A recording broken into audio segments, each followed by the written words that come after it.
নমস্কার, শুভ সকাল। কেমন আছো সবাই? মিতালি লাইফস্টাইলে তোমাদের অনেক অনেক স্বাগত, অনেক অনেক ভালোবাসা। আজকের ভিডিওটা শুরু করলাম চা দিয়ে। তোমরা কিন্তু দেখতেই পাচ্ছ আমি ওইদিকে চা বসিয়ে দিয়ে তোমাদের দেখাচ্ছি। দেখো সকালবেলাতেই আমাদের এখানে বৃষ্টি হচ্ছে, আর বৃষ্টিটা দেখো কতটাই জোরে জোরে হচ্ছে বৃষ্টিটা। তোমরা কিন্তু দেখে বুঝতেই পারছো প্রচণ্ড জোরে বৃষ্টিটা হচ্ছে। আর দেখো আমি কিন্তু ওইদিকে চাটা খেয়ে নিয়ে আর আমার কিন্তু সমস্ত কাজবাজ আজকে সারা হয়ে গিয়েছিল, তারপরে চাটা বসিয়েছিলাম। তো তখনই তোমাদের দেখেছিলাম যে বৃষ্টি হচ্ছে, তারপরে দেখো বৃষ্টিটা থেমে যেতে এই যে জামা কাপড়গুলো যে কেচেছিলাম ওগুলো এখন ছাদে মিলে দিলাম। আর রোদ্দুরের একেবারে রোদ্দুরের দেখা নেই, যেহেতু বৃষ্টিটা থেমেছে যার কারণেই জামা কাপড়গুলো মিলেছি। তো জামা কাপড়গুলো মিলেও শান্তি নেই, তো জামা কাপড়গুলো মিলে আমি নিচে যেতে পারি না, আবারও দৌড়ে দৌড়ে আসতে হয়েছে জামা কাপড়গুলো তুলতে। আর দেখো গাছপালাগুলো কত সুন্দর লাগছে। তো যেহেতু বৃষ্টি হয়ে গিয়েছে গাছপাতা মানে পাতাগুলো ধোয়া হয়ে গেছে, আর দেখতে কত সুন্দর লাগছে দেখো একেবারে সবুজ। আর এই দিকে দেখো আমি কিন্তু ওইদিকে বৃষ্টি আসার পরে জামা কাপড়গুলো তুলে রেখে দিয়ে আমি কিন্তু রান্নাঘরে এসেছি। আর দেখতে পাচ্ছি এই যে বৃষ্টি হচ্ছে, তো জামা কাপড়গুলো তো বেকার বেকারই মিলেছিলাম, তো আমার ডবল খাটনি করা। তো জামা কাপড়গুলো তুলে রেখে দিয়ে আর এই যে দেখো তোমাদের দেখাচ্ছে আমাদের সামনেটায় এসে কত বৃষ্টি হচ্ছে। তো আমাদের খামারে দেখো জল জমে গেছে বৃষ্টিতে।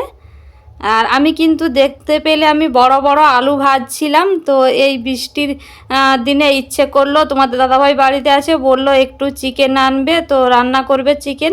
তো চিকেনটা আনতে গিয়েছে, এখনও চিকেন আনেনি। তো আমি কিন্তু এদিকে আলু কেটে রেডি করে নিয়েছিলাম, তো ভাজাটাও করে নিয়েছিলাম। তারপরে দেখো ও চিকেনটা নিয়ে আসার পরে চিকেনটা আমি ধুয়ে নিয়ে এখন কিন্তু রান্নাটা বসিয়ে দিয়েছি। আর আজকে বাড়িতে কেউ নেই, শুধুমাত্র তোমাদের দাদাভাই আর আমি আছি, তার কারণ আজকে সবাই আমার ননদের বাড়ি চলে গেছে। তো যেহেতু তোমাদের দাদাভাই কাজে বেরিয়ে যাবে খাওয়া দাওয়া করে, যার কারণে আমি গেলাম না। তো আমাকেও ডেকেছিল সবাই, তো আমি গেলাম না, ওর মানে তোমাদের দাদাভাই বেরিয়ে যাবে বলে। তো দেখো আমি কিন্তু রান্নাটা বসিয়ে দিয়েছি, আর এই যে সর্ষের তেলটা দিয়ে এখন তার উপরে দিয়ে দিয়েছি চিনি। তো চিনিটা দেখো গলে লাল হয়ে যাওয়ার পরে এখন দিয়ে দিলাম পেঁয়াজ কুচি। আর চিনিটা তো তেলের ওপরে দেওয়া মানেই তোমরা তো জানো কালারটা আসার জন্য। আর আমি তো তরকারিতে জানো কোনো লাল লঙ্কার গুঁড়ো ব্যবহার করি না, ওই যেটা তরকারিতে দেয়া হয় ঝাল লঙ্কার গুঁড়ো, তো ওটাই আমি ব্যবহার করি। তো কালার করার জন্য তো আমি কোনো লাল লঙ্কার গুঁড়ো ব্যবহার করি না, তোমরা তো জানোই। আর দেখোই তো আমার রান্নাবান্নাতে। তো যার কারণে আমি কিন্তু তেলের উপরে চিনিটা দিয়েছি যাতে কালারটা ভালো করে আসে। আর দেখো পেঁয়াজটা দিয়ে আমি কিন্তু পেঁয়াজটা ভালো করেই ভেজে নেব, যেভাবে বেরেস্তা ভাজা করা হয়। তো দেখো একেবারেই কিন্তু লাল লাল করে আমি পেঁয়াজটা ভেজে নিয়েছি। তো ভালো করে পেঁয়াজটা ভেজে নেওয়ার পরে বাদ বাকি মশলাগুলো এক এক করে আমি দিতে থাকবো। আর আমি কি বলো তো, এই মাংসটা রান্না করলে না আমি কিন্তু মশলাটাকে ভালো করেই কষিয়ে নেই। আর আমার কিন্তু এই মশলা কষাতে অনেকটাই সময় লাগে মাংস রান্না করলে। আর দেখো পেঁয়াজটা আমার কিন্তু ভালো করে ভাজা হয়ে যাওয়ার পরে এখন দিয়ে দিলাম টমেটো কুচি। তো টমেটো কুচিটাও আমি গলে যাওয়া পর্যন্ত অপেক্ষা করব। আর আমি এই চিকেন রান্না করলে কি বলো তো, চিকেন বলো মটন বলো যাই রান্না করি না কেন, আমি কিন্তু মশলাটার সাথে না ভালো করে চিকেন হোক আর মটন হোক তো দিয়ে ভালো করে কষিয়ে নিই, তারপরে জল দিয়ে আমাকে আর বেশি সময় ফোটাতে হয় না। তো আমি কিন্তু কষানোর কাজটা একটু বেশি টাইম দিয়েই করি। তো দেখো আমার কিন্তু টমেটোটা গলে যাওয়ার পরে এখন দিয়ে দিলাম রসুন বাটাটা দিয়ে আমি কিন্তু ভালো করে কষাতে থাকবো। তো এখনই আদা দেব না, তো রসুনের কাঁচা গন্ধটা যাওয়ার পরে তারপরে আমি কিন্তু আদাটা দেব। তো দেখো আমি কিন্তু অনেকটা সময় ধরেই মশলাটায় কষাচ্ছি, আর অতটা সময় ধরে তো ভিডিওটা দেয়া যাবে না, যার কারণে আমি কিন্তু একটু কেটে কেটেই দিচ্ছি। তবে আমি মশলাটা বললাম না, আমি কিন্তু অনেকটা টাইম ধরেই মশলাটা কষাই। তো দেখো আমার কিন্তু রসুনটা দিয়ে কষানো হয়ে গিয়েছে, এখন দিয়ে দিলাম আদা বাটা। তো আদা বাটা দিয়েও আমি সময় ধরে কষাতে থাকবো যতক্ষণ না আদার কাঁচা গন্ধটা চলে যায়।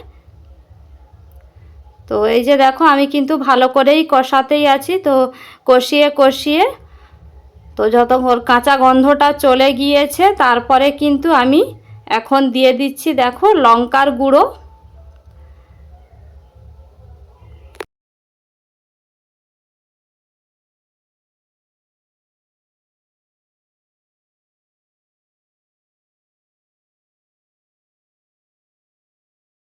লঙ্কার গুঁড়োটা দিয়েও তেলের ওপরে আমি কিন্তু ভালো করে ভেজে নিচ্ছি। তো তারপরে দেব হলুদের গুঁড়ো।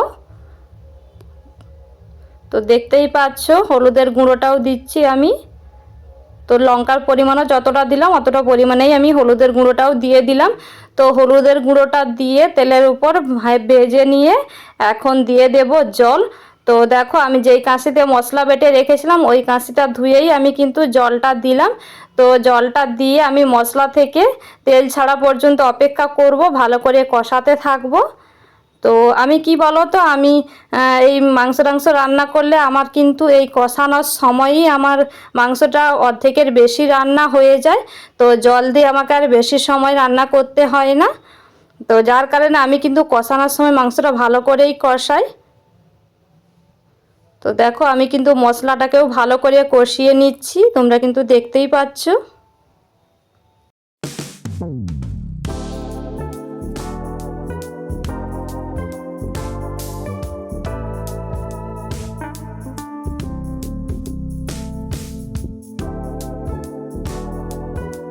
তো আমার কিন্তু মশলাটা ভালো করে কষিয়ে নিয়ে মশলা থেকে তেল ছেড়ে গেছে, এখন দিয়ে দিলাম মাংসটা। তো আজকে আমি মাংসতে কোনো কিছুই মাখাই না, ধুয়েই রেখে দিয়েছিলাম। তো লবণ হলুদ কিছুই মাখাই না, শুধুমাত্র ধুয়েই রেখে দিয়েছিলাম।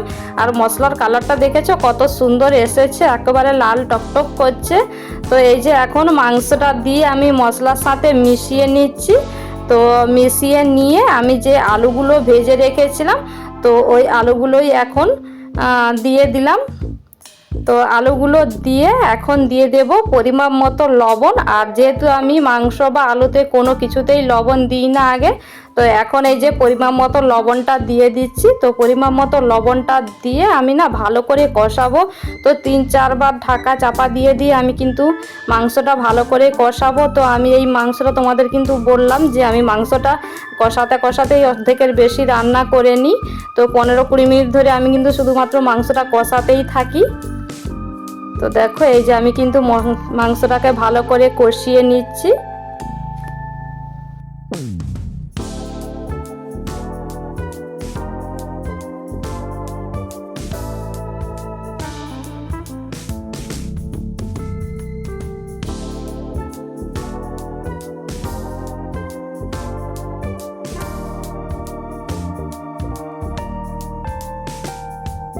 তো মাংসটাকে কষিয়ে নিয়ে এখন এই যে ঢাকাটা চাপা দিয়ে রাখলাম।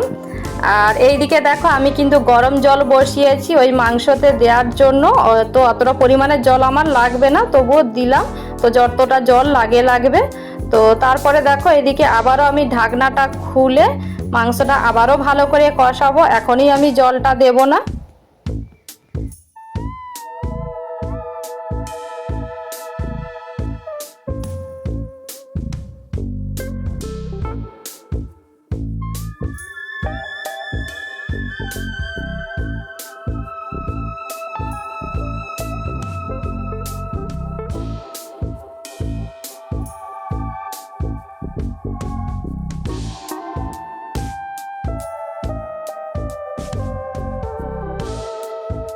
তো দেখো আমি কিন্তু আবারও ঢাকনাটা ঢাকা দিয়ে দিলাম।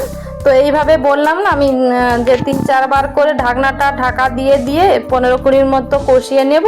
তো দেখো আমার কিন্তু মাংসটা কষানো হয়ে গিয়েছে, আর তোমরা কিন্তু দেখতেই পাচ্ছ কত সুন্দর হয়েছে। আর বিশ্বাস করো বন্ধুরা, মাংসটা খেতে খুবই টেস্টি হয়েছিল।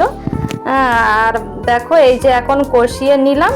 তো ভালো করে কষিয়ে নেওয়ার পরে এইবারে আমি কিন্তু গরম জলটা অ্যাড করব। তো দেখো গরম জলটা আমি কিন্তু বাটির সাহায্যে তুলে নিয়ে দিয়ে দিচ্ছি। আর বললাম না অতটা পরিমাণে জল আমার লাগবে না, তার কারণ হচ্ছে কষানোর সময় তো আমার সেদ্ধ হয়েই গিয়েছে। তো এই যতটুকু আমি ঝোল রাখবো তো অতটা পরিমাণেই আমি দেখো জলটা দিলাম। তো জলটা দিয়ে আমি কিন্তু এখনই ঢাকাটা চাপা দেব না, তো একটু ফুটে যাওয়ার পরে তারপরে ঢাকা চাপা দিয়ে ওকে সেদ্ধ হতে দেব। আর যেহেতু গরম জল দিয়েছি, দেখো গরম জল দেওয়া মাত্রই কিন্তু ফুটে উঠেছে মাংসতে জলটা দেওয়া মাত্রই। আর গরম জল মাংসতে দিলে মাংসের স্বাদটা আরও বেড়ে যায় কাঁচা জলের থেকে, যার কারণে আমি কিন্তু গরম জলটা দিলাম। আর তোমরা কিন্তু সত্যি দেখতেই পাচ্ছ যে মাংসের কালারটা কত সুন্দর হয়েছে। তো এইদিকে দেখো আমার কিন্তু রান্নাটা হয়ে গিয়েছে, এখন আমি গ্যাসটা বন্ধ করে দেব।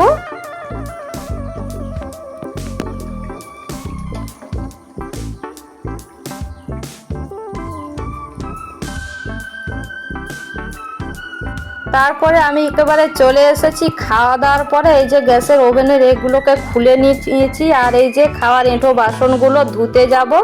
আর খাওয়ার সময় তোমাদের সাথে ভিডিওটা শেয়ার করতে পারিনি, তার কারণ তোমাদের দাদাভাই তো জানো ভিডিওর সামনে আসতে চায় না, আর যেহেতু দুজনে একসাথে খেতে বসেছিলাম যার কারণে।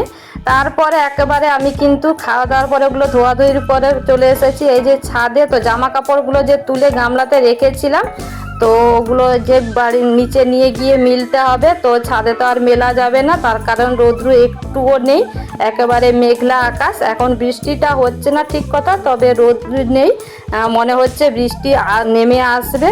তো যার কারণে দেখো আমি কিন্তু আর ছাদে মিলবো না, আর তোমাদের দেখাচ্ছিলাম মেঘলা আকাশ একেবারে অন্ধকার হয়ে এসেছে।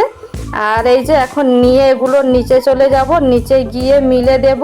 তো তারপরে একটু বিশ্রাম নেব আর কি। আর আজকের ভিডিওটাও এই পর্যন্তই, দেখা হচ্ছে আবারও একটা নতুন ভিডিওর সাথে। ততক্ষণ তোমরা ভালো থেকো, সুস্থ থেকো। আজকের মতো বিদায় নিচ্ছি, টাটা।